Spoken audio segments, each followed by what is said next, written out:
Hola, saludos amigos, sean todos bienvenidos a la tertulia de Interalmería Televisión. Ayer di lectura a un comunicado de la FAPE, de la Federación de Asociaciones de Periodistas de España.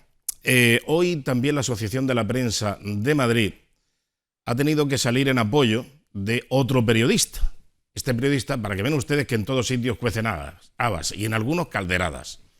Antes era por la situación del gobierno de España, que después de un Consejo de Ministros pues no permiten prácticamente preguntas y luego te engañan y te dicen no, en el siguiente acto te vamos a permitir que hagas las preguntas pertinentes y en ese acto no se admiten preguntas y han dicho los periodistas ya está bien de que nos choteen, nos toreen y nos engañen y han emitido esa protesta. Si no hay preguntas no hay cobertura, sería el eslogan y sería la directriz a tomar. Si este gobierno de la transparencia, de la información, de la veracidad y bla, bla, bla, bla, pues hace todo lo contrario, que es silencio, ocultación de datos, negación ante las preguntas de los periodistas y adiós, muy buenas. Bueno, pues ahora en esta ocasión el asunto es bastante complejo. Miren lo que publica ABC. Hacienda investigó en 2017 a políticos y periodistas señalados por el ministro Montoro. Dice, la cúpula de la agencia tributaria intentó sancionar al jefe de investigación de ABC tras destapar escándalos del despacho creado por el político popular, por Montoro.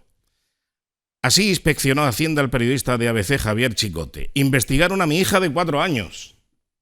La élite del fisco a por la abuela de la mujer del periodista. Insisto, a por la abuela de la mujer del periodista. Las exclusivas que desataron la ira del ministro y el rastreo de sus subordinados. Hay una amplia información en ABC. Hacienda éramos casi todos. Es otro de los antetitulares de esta publicación del diario ABC.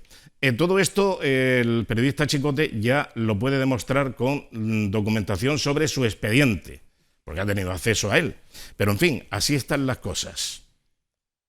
Esto es muy peligroso, evidentemente. Tanto lo del gobierno de España, el gobierno de Pedro Sánchez, ayer lo contábamos, no respondiendo a las preguntas de los periodistas o no dando capacidad a los periodistas para que pregunten, para que interpelen y por lo tanto que no sepamos qué es lo que está ocurriendo con nuestros recursos, con nuestros intereses, vidas y haciendas. Y ahora también, hablando de haciendas, Hacienda pues castiga a los periodistas que les hayan podido molestar, por así decirlo, incluso al ministro, porque el ministro, por lo visto, tiene mando en plaza en Hacienda y en otras tantas cosas. Esto me recuerda también cómo el ministro de Interior, Marlaska, persiguió al teniente coronel de Los Cobos, teniente coronel que le correspondía ascender a general de brigada. Sin embargo, lo persiguió, lo destituyó del cargo, lo separó del servicio, le hizo la cama totalmente. Hasta que al final la justicia, la perseverancia en este caso del teniente coronel, pues ha logrado que a través de los tribunales de justicia le pueden restituir, pero lo sigue persiguiendo. Es increíble. Esto así no puede funcionar. Esto no es una democracia y un Estado de Derecho pleno con este tipo de actitudes. Y yo le voy a preguntar a Antonio Pérez, muy buenas noches y bienvenido. ¿Esto tiene visos de verosimilitud? ¿El que se produzcan este tipo de acciones? Hombre, es posible. Es posible. Es posible. También es posible que haya interpretaciones a unas acciones, que el contribuyente las da en forma distinta. Para que en un expediente más o menos colectivo, como el que has nombrado, y yo únicamente no tengo más noticias que las que acaba de dar, se esté comprobando a un menor de 4 años y a una señora anciana, forzosamente el expediente tiene que ser de tipo sucesorio, consecuencia de un fallecimiento, comprobar un impuesto de sucesiones. Y ahí sí se comprueban todos los herederos.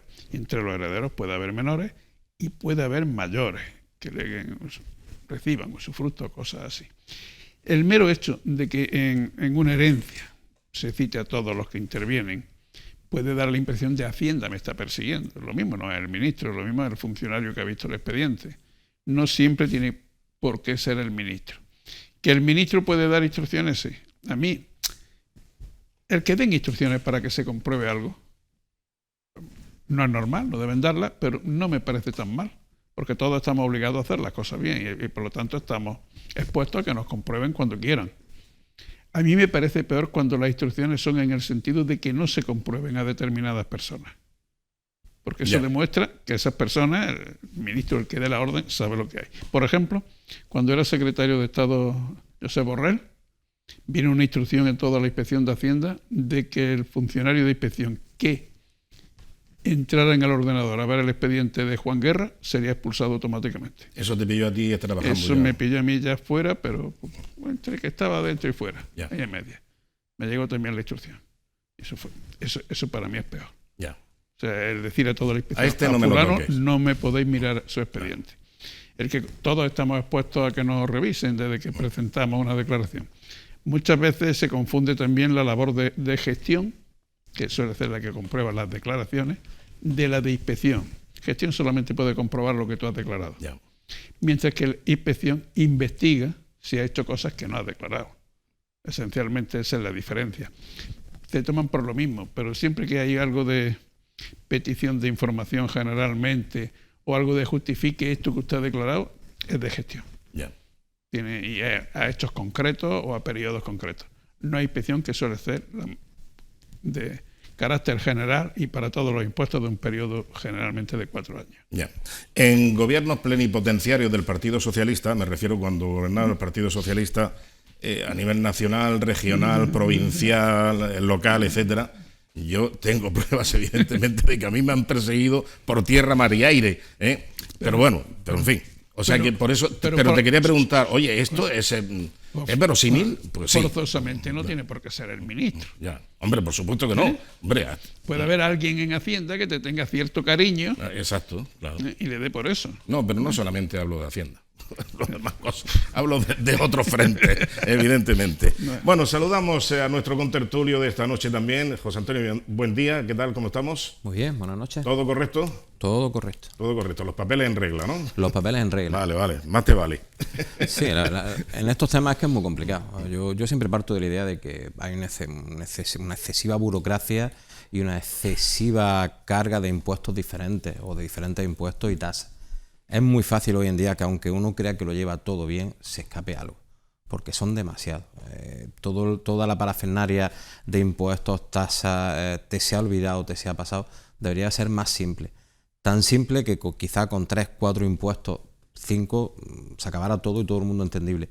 Y muy fácil. Uno de los temas que yo siempre he visto, ¿no? a relación a esto de los impuestos, son casos estrambóticos, ¿no? Una comprobación de Hacienda, una declaración de renta, se la paran a un conocido mío, simplemente porque dicen que no es una unidad familiar.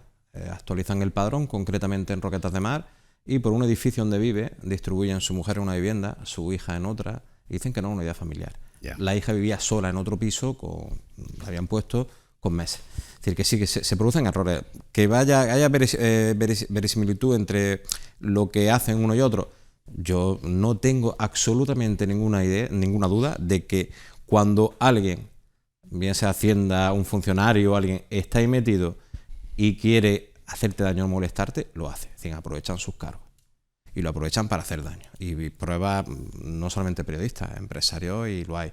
No tiene por qué ser el órgano en sí de Hacienda o el ministro. Puede ser, como bien ha dicho Antonio, cualquier otro funcionario que esté por medio.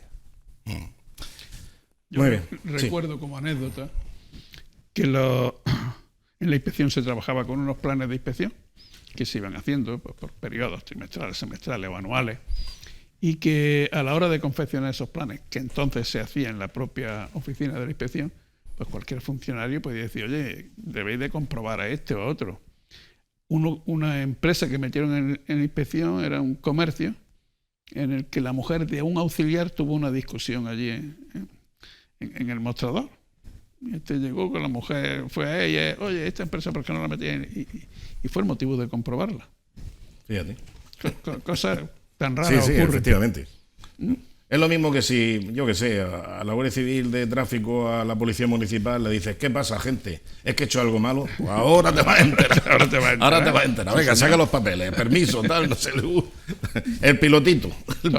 Somos humanos y todos tenemos tentaciones y el que tiene cierto poder, pues procura ejercerlo.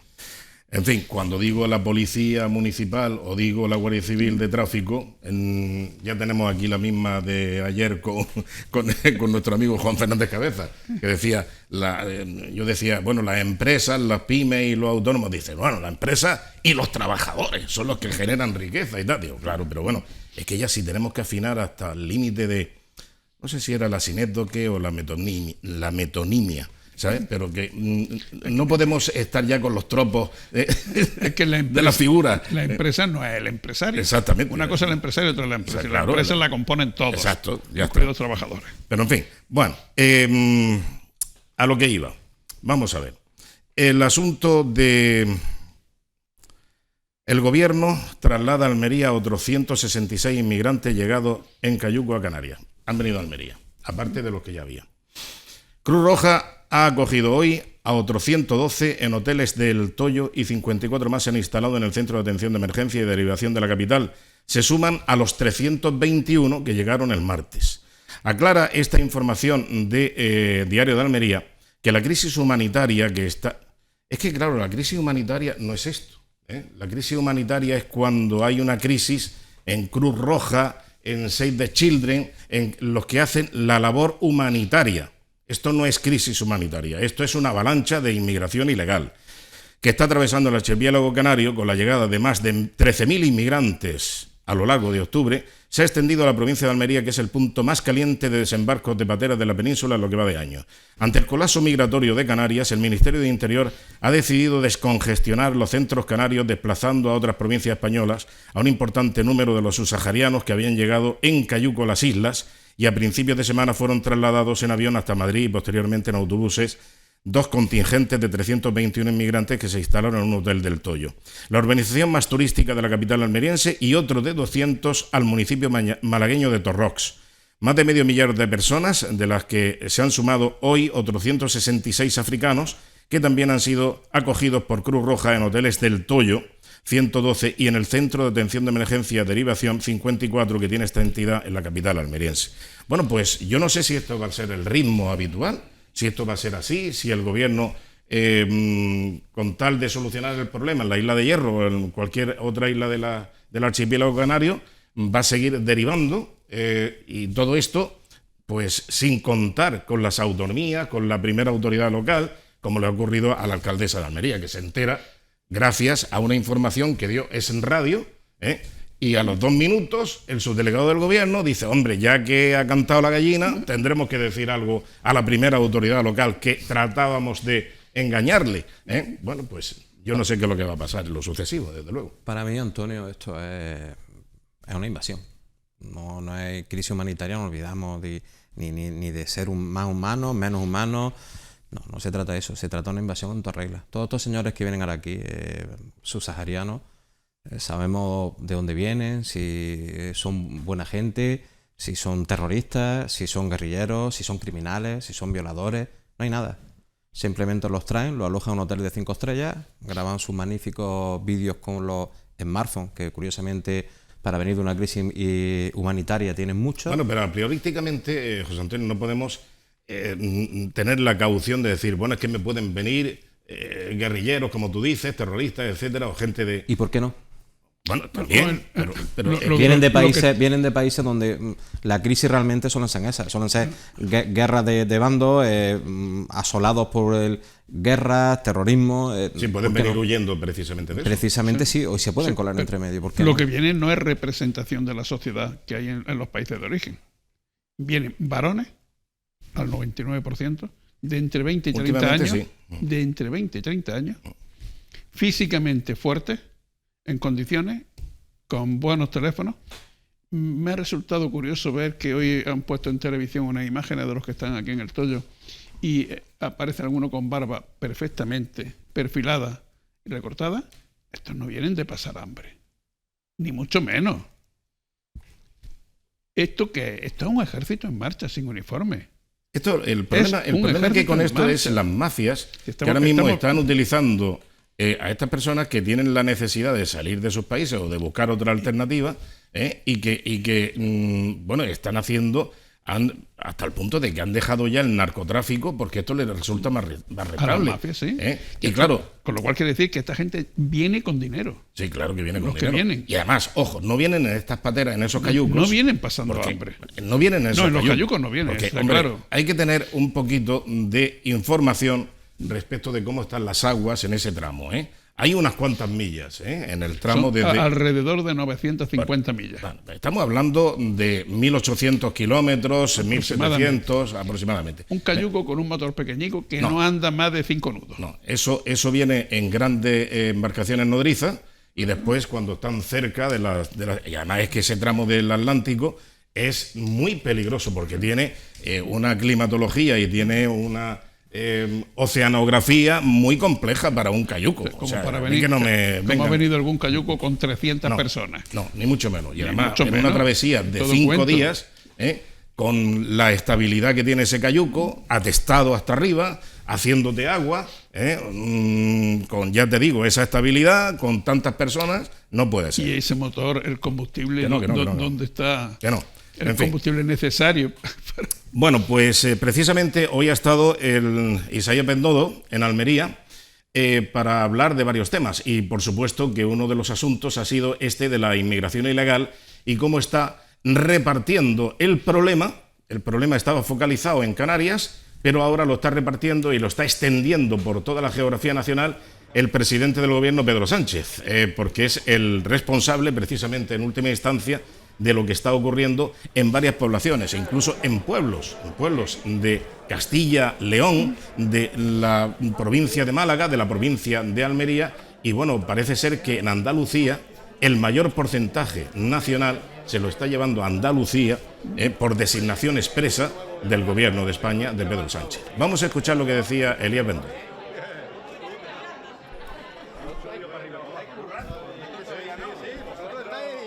El ayuntamiento no está siendo partícipe, nosotros nos gustaría formar parte de la toma de decisiones también, pues si tenemos que colaborar de alguna manera en este operativo que se ha montado y no tenemos ningún conocimiento, no se han puesto en contacto. El gobierno de España, para gestionar esta cuestión, debe contar con el gobierno de Andalucía y también con los ayuntamientos y las diputaciones. No hacer como ha hecho, sino que en el minuto antes comunica su decisión. No se pueden tomar estas decisiones de forma unilateral. Pues así se han tomado y ya lo decía precisamente la alcaldesa, que no se le comunica.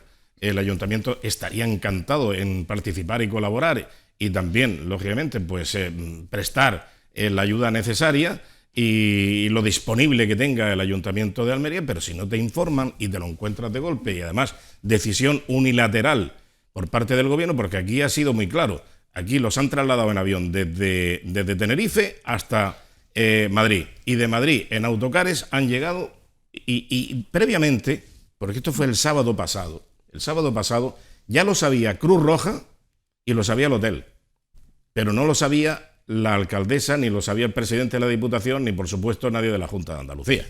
El hotel, por supuesto, tiene que saberlo. Pues claro que el hotel había cerrado ya la temporada, claro. Estaba cerrado, tenía que preparar el hotel para una apertura, para admitir a toda esta gente, llamar a todo el personal que ya estaba o en el paro de vacaciones y preparar toda la cuestión de alimentación, de todas las cosas, ponerlas a funcionar. El hotel mínimo 48 horas antes ya lo tenía que saber. Si no, no puede estar en funcionamiento para cuando llegue. Claro, y también hay que prever y alertar a las autoridades sanitarias para que todos los recursos que tengan, tenerlos dispuestos para cuando lleguen, pues hacer la analítica o la inspección médica. Cruz Roja parece ser que sí lo sabía. Cruz Roja lo sabía el sábado, o antes, por supuesto. Cruz Roja, por supuesto que lo sabe. Claro que lo sabe, sin duda.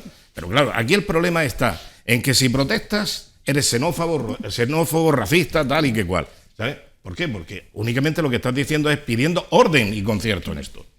Lo único que pedimos es que haya orden y concierto y que haya transparencia, que haya información. Todo lo contrario. Por eso les decía a todos ustedes la protesta de la asociación, de la Federación de Asociaciones de la Prensa, porque es que el gobierno no informa. El gobierno tergiversa, el gobierno te esconde los temas y después hace de su capa un sayo y te esconde los problemas, levanta la moqueta o la alfombra y te mete el problema debajo. Y esa no es la solución para los problemas. Esa es la forma de actuar del Pero claro, ¿cuál es la ministro del respuesta? Interior. ¿Pero qué es lo que te dice el ministro de Interior, lo que te dice el ministro de Seguridad Social? Que ya lo está diciendo. Son ustedes unos xenófobos y unos racistas por protestar. Bueno, pues es que aquí hay que estar callados. Si protestamos contra el ministro podemos ser otra cosa. Exactamente, bueno, sí, claro. Entonces ya te manda una inspección de Hacienda. ¿Y la finalidad de estos inmigrantes cuál va a ser de aquí a 2 semanas, de 3, de un mes? No lo sabemos. Dicen que de 15 a 30 días van a estar, además, en condición de libre deambulación. Es decir, que pueden entrar y salir, Correcto. que los que tienen acceso a la cartilla o a la tarjeta sanitaria lo tendrán, etcétera. Ya le han dado un cheque al llegar. Manutención, todo ese tipo de cosas. Pero claro, si te hace falta algo, pues tendrás que salir. Y ahí nadie te retiene en el Bueno, hotel. si en las cámaras de televisión lo hemos visto paseando por el Toyo. Ya, bueno, pero en fin, no sé, si es que no sé. Sin Esas vigilancia personas que no de pueden ningún trabajar, que tienen No que pueden trabajar, pero no alimentarse, tienen permiso. que tienen que comer, que tienen que vestir, que luego tendrán que dormir una vez que el hotel le digan ha acabado tu estancia vacacional en un hotel de 5 estrellas. No sé, nadie se alarma, nadie cree que va a crear inseguridad. Esas personas, ¿de qué van a ir? ¿Van a ir todas a la caridad? ¿Van a tocar una puerta? No, sabemos que eso desgraciadamente va a Pero claro, alimentar la delincuencia. En las redes está saliendo la información. Un magnífico balneario en Castilla y León y tal, no sé qué, no sé cuánto. Pues bueno, ves esa fotografía, el hotel de 4 estrellas, en Torrox, en el Toyo. Aquí ya van 2 hoteles, ¿eh? Ya son 2 hoteles los que están ocupados. Bueno, pues cuando esa información y esas imágenes llegan a los países de origen, evidentemente esto no es disuasorio. El efecto llamada es brutal, es brutal el efecto llamada. Yo no sé si será efecto llamada, pero disuasorio no. Disuasorio seguro que no, pero efecto llamada seguro. Yo también quiero ir al balneario que he visto, no sé si era en Ávila o en Segovia. ¿No? ¿En Ávila? Creo en Ávila. No sé si era de la provincia de Valladolid. Valladolid, yo también quiero ir a un balneario, no puedo permitirme un balneario. Me gustaría ese balneario, no sé si tengo que coger, yo que vivo ahí en Las Norias, puedo cruzar la Barça del Sapo, Sí, me meto en una charca y aparezco allí y digo que he venido de Marruecos. A ver si viene Cruz Roja y me llevan también. Es ridículo, bueno. Esto es la situación que está pasando aquí, es ridícula, pero bueno, lleva ya años así. En fin, bueno, pues vamos a continuar cambiando ya el registro de la actualidad, pero continuando con el mismo protagonista, con Elías Bendodo. Ha hablado también de las elecciones y de la amnistía que ya está prácticamente pergeñada, pero claro, él lo que pide es que de alguna manera habrá que consultar si esto es tan bueno, que le preguntemos a todos los españoles. Es lo que dice en Bendodo. ¿Por qué no pregunta el presidente del gobierno a todos los españoles si están de acuerdo con la amnistía o no? Vamos a verlo. El posible indulto de los socialistas por los ERE. La amnistía y el referéndum es tan positiva para España, como dice Sánchez, que lo someta a la voluntad de los españoles el 14 de enero y se repitan las elecciones. Porque él se presentó a las elecciones diciendo todo lo contrario a estas 3 cuestiones que acabo de plantear. Fue un fraude a sus votantes y, por tanto, si él cree que tan positivo es para España, que lo someta a la voluntad de los españoles. Oye, y si los españoles vuelven a darle la confianza y el apoyo, nosotros no tendremos nada que decir. Parece que el Partido Popular tiene ganitas de que se repitan las elecciones, ¿eh? Sí, ellos, lógicamente. Claro. Pero también entra en un tema que yo pienso que no es exactamente así. Digan lo que digan los españoles, la amnistía no va a ser válida o no válida. La amnistía la prohíbe la Constitución. Claro. O se hace un cambio en la Constitución o no hay posibilidad de que haya amnistía. Es lo mismo que si hay una amnistía ahora, o sea, si hay un referéndum para ver si aprobamos que vuelva la pena de muerte. O la esclavitud. O la esclavitud. Por ejemplo, ¿sabes? Pues bueno, pues no. No se puede. Si es que la amnistía... El tema se lo llevan a un terreno que no es. Claro, es verdad, lleva razón. Sí, pero me hace, vamos, las declaraciones de Bendodo, ¿no? Esta mañana he visto un titular en televisión en el cual decía que Feijóo pedía normalizar las relaciones del Partido Popular con los partidos nacionalistas. ¿A qué le llama normalizar cuando se está hablando de amnistía, de todo el mundo fuera? A ver si van también luego por el mismo sentido. Es decir, yo creo que Bendodo tenía que mirarse también un poquillo el ombligo y mirar lo que dice su jefe arriba. Porque hay algunas señales que no apuntan muy bien. Hemos empezado hablando del ministro, mirar lo que diga su jefe, no, al jefe obedecerlo. Claro. Hombre, como siempre. De toda la vida. De toda la vida. Bueno, pues también en su visita a Almería, el señor Bendodo ha hablado de la subida de impuestos. Ha mentado la bicha, como se suele decir. Porque claro, esto lo ha dicho 5 minutos después de haberse conocido la subida del IBI y de la posible, bueno, esto ya como dijo Franklin, pues nada más cierto en la vida que los impuestos y la muerte. Bueno, pues efectivamente, decir posible subida es eufemístico, es más que probable, más que cierta la subida del recibo del agua, porque se ha hecho una inversión, se ha hecho unas mejoras y hay que pagarlas, como todo. Bueno, pues como digo, ha mentado la bicha, porque enseguida ha tenido respuesta por parte de la oposición. Vamos a ver lo que decía respecto de la subida de impuestos que se nos viene encima con un gobierno socialcomunista después de este pacto entre Frankenstein y Pedro Sánchez. Sánchez y Díaz no dijeron nada de lo que ya han anunciado en Bruselas los dos, el sablazo económico, subida de impuestos al bolsillo de todos los españoles de 7.355 millones de euros que Sánchez tiene preparada para el año 2024. Si hay gobierno, son 7.355 millones de subidas de impuestos en el año 24 para todos los españoles. Ese es el gobierno que nos espera. Bueno, cuando ha terminado la campaña turística, todavía incluso estamos ya en los últimos coletazos. Pero Bendodo se queja de que efectivamente al conocer los datos de la encuesta de población activa de la EPA, pues se da cuenta de que por mucha buena campaña turística que hayamos tenido de la época post-COVID, etcétera, pues no levantamos cabeza, no crecemos y además no crece el empleo. Vamos a verlo. En el trimestre de julio a septiembre, que es cuando más empleo se suele crear, estamos en un país eminentemente turístico y de servicios, en ese trimestre de julio a septiembre 92.700 parados más. Ese es el buen balance del gobierno de Sánchez y de Díaz. Es un síntoma claro de desaceleración económica y son unos números que deben preocuparnos a todos. Y claro, aquí cabe preguntarse, si tenemos estos datos, acaba de finalizar el trimestre más productivo, de más ganancia, de más fomento del empleo,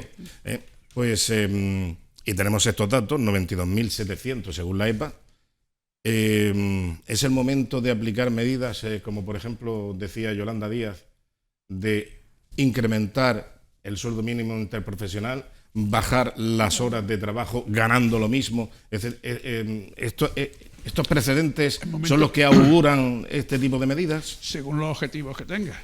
Si aquí los objetivos se trata de cargarse la clase media y que todos seamos pobres, pues puede ser un buen momento. Porque las medidas van dirigidas a eso, no van dirigidas a otra cosa. Ya para este trimestre se calcula que el PIB va a bajar, vamos a tener un rendimiento negativo de alrededor de menos un 0,2. Ya vamos a producir menos, aunque se trabaje más. La encuesta de población activa ha dado una cifra más alta. Ahora, más personas empleadas. Si consideramos que los trabajadores fijos discontinuos, los temporales han pasado a fijos, pues no me extraña. Ahí se calcula que puede haber unos 800.000. Más o menos dados como empleados que realmente no lo están. O lo están de una forma muy marginal. Aquí se nos avecina el nuevo gobierno, está claro, y más o menos lo dijeron, aunque Bendodo ahí no lo haya dicho. Una subida en impuestos de más de 10.000 millones es lo que anuncia la vicepresidenta segunda. Sí, hablaban de 7.500, pero bueno, ya van por 10.000. Ya van por 10.000 porque ya me toca el impuesto de sociedades, me toca impuesto de la renta, me toca muchos impuestos. Una bajada en el número de horas semanales de trabajo y una subida del salario mínimo. Esto va a conseguir que se den de baja cientos de miles de autónomos, para empezar a hablar. Y que muchas empresas pequeñas no puedan funcionar. Está muy claro. En algunas empresas, diga lo que diga la ley, si el trabajador es fiel a la empresa, trabaja para la empresa y vive en ella, al trabajador no le importa echar 40 horas, aunque la ley diga que no debe de pasar de 37 y media. Ya. Y esas podrán subsistir. Pero las empresas donde mayores, que vayan ajustadas, que vayan además coincidiendo que este año Leí el otro día un incremento de 140 y tantos % en los concursos de acreedores que se han presentado en Andalucía. Y todas estas cosas, pues las perspectivas económicas son malas. Eso está muy claro. ¿Qué medida hay que tomar? Pues la normal en estos casos. Un país empobrece y es el Estado el único que lo empobrece, nadie más. Hay que disminuir el Estado, dejar que el dinero esté en las manos particulares, que son las que lo hacen rentable, las que lo mueven, y son las que pueden producir. El Estado no produce, produce ruina. Claro.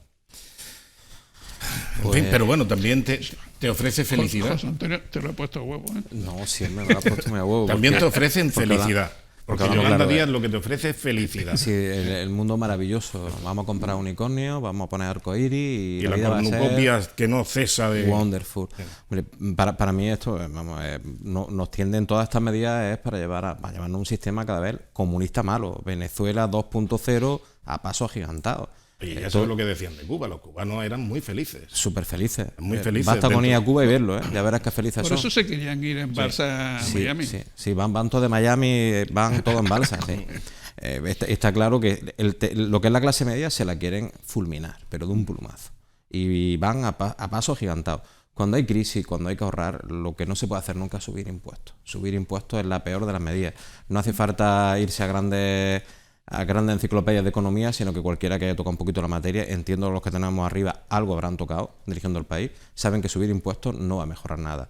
En medidas, se pueden, por ejemplo, algunos lobbies, algunas subvenciones que se dan de estas como, no sé, para igualdad, creo que son 20.000 millones, puede ser, de esas cosas que realmente luego no repercuten en un beneficio real y visible y objetivo sobre la sociedad.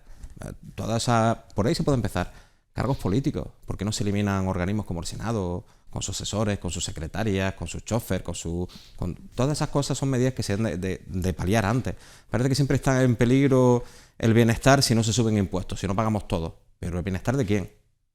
¿De los que están dirigiendo o de la población? El que no quiera ver que estas medidas son para irnos a un sistema comunista, pero Venezuela, y que acabaremos así si seguimos por este camino, creo que no está muy orientado en la política española. Pero estas medidas, ayer lo tratábamos, ¿no? Y poníamos incluso las declaraciones de Yolanda Díaz, que no sé si podemos recuperar la del avión, ¿sabes? Porque fue extraordinaria la del avión, porque es que dice todo lo contrario, lo explica mal, produce una catástrofe en AENA que tiene nombre y apellidos, vamos, tiene dígitos, 615 millones de euros de caída en bolsa, por lo que dijo Yolanda Díaz. O sea que lo del avión, de las 2 horas y media, que si el avión tren, que el avión que tarde 2 horas y media en su trayecto y el tren no tenga alternativa, digo, ¿qué cosas, ¿no? Bueno, en fin. Esencialmente lo dijo al revés. Ya, es que ahora dicen, bueno, pero ¿con quién han consultado? Con nadie. ¿Han visto cuáles son los efectos de esa medida? ¿Han hecho el cálculo de riesgo? Nada, cero. Pero es que ni siquiera por ejemplo, en el tema de la reducción del horario semanal. Bueno, ¿han hablado con la patronal? No. Pero sí es que ni siquiera han hablado con sus compañeros y compañeras de partido. Sí es que están las podemitas, que rugen, porque dicen que no se han enterado, que dicen que no son partícipes de esas medidas que han aportado para el pacto de gobierno con Pedro Sánchez. Si es que es el colmo. Si es que se lo desmontan ellos mismos. Y la gran mayoría del PSOE tampoco sabía nada. Ya. Se encargan dos equipos pequeños. Pedro Sánchez está a lo suyo. Su objetivo es continuar ahí, sea quien sea, el que pierda, si son 615 millones de pérdida en bolsa o lo que sea. No sé por qué se quejaba tanto. Según él, Núñez Feijóo estaba perdiendo el tiempo, dando mucho tiempo para ir al Congreso para ver si lo elegían presidente, que estaba mareando la perdiz. Y ahora él, que lleva ya casi un mes, ¿no? Claro. Desde que fue designado. Y todavía no sabemos ni la fecha en la que va a haber un pleno. Ahora lo único que hablan es que tiene de plazo hasta el 21 de noviembre, quiero recordar. 21 o 28 de noviembre era así. El 21 o 28 de noviembre que tiene de plazo. Ya no habla, él no está perdiendo el tiempo en casi un mes que lleva ya. El otro sí. Él tuvo el tiempo que tuvo Núñez Feijóo, que ya sabíamos todos cómo acababa, y todo el que lleva transcurriendo, y no ha fijado fecha. La presidenta del Congreso, que tiene que fijarla, pero la fija siguiendo las órdenes de Pedro Sánchez. En fin. Estamos en un desgobierno Absoluto. total y absoluto. De gobierno absoluto. Bueno, y vamos ahora al proyecto de todos los proyectos y a la madre de todas las fechas, porque es que, claro, hablar del AVE es hablar de la fecha. 2026 el AVE va a estar aquí. Estoy muy contento, decía el subdelegado del gobierno, estoy muy contento, se van cumpliendo los plazos, etcétera, etcétera. Pues también Bendodo ha dicho que las inversiones en Almería no llegan porque Almería no es limítrofe. Esto no lo entenderá muy bien Pedro Sánchez, porque claro, cuando confunde Almería y Cádiz como provincias limítrofes, pero Almería es el limítrofe con el desafecto del Partido Socialista. Eso es más o menos lo que ha venido a decir Elías Bendodo. Vamos a verlo.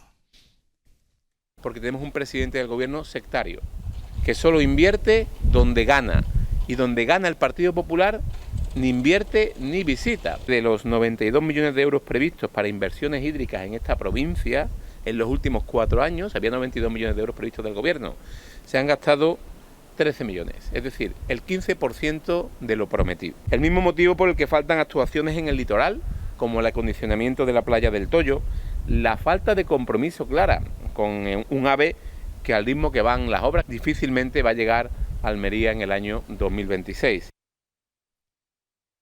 Pues difícilmente, y sobre todo a la vista de la noticia que dábamos ayer, que era un documento oficial de una contratación para unas obras tremendamente necesarias para el AVE que publicaba noticiasdealmería.com, y su director, Rafa Martos, nos daba detalles sobre el tema.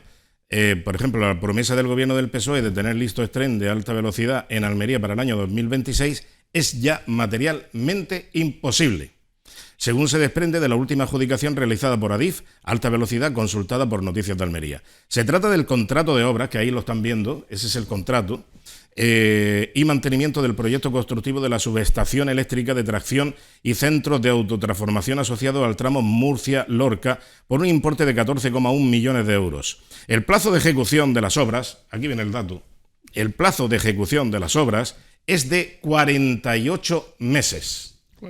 Y todavía no se ha adjudicado. Todavía hay tiempo de que sean más meses. 48 meses de plazo de ejecución. Y sigue publicando noticiasdealmería.com, lo que significa que no estarán terminadas hasta noviembre o diciembre de 2027 en caso de que no se produjese ningún contratiempo. Ya saben, sapo leproso, tortuga mora, ha aparecido una centralita telefónica, una caja de caudales, en fin, todo este tipo de cosas que ya conocemos, lamentablemente. Pues si queréis comentamos esto después de la publicidad, Lo comentamos enseguida, así nos llevamos tarea para después de la publicidad. Enseguida volvemos. Hasta ahora.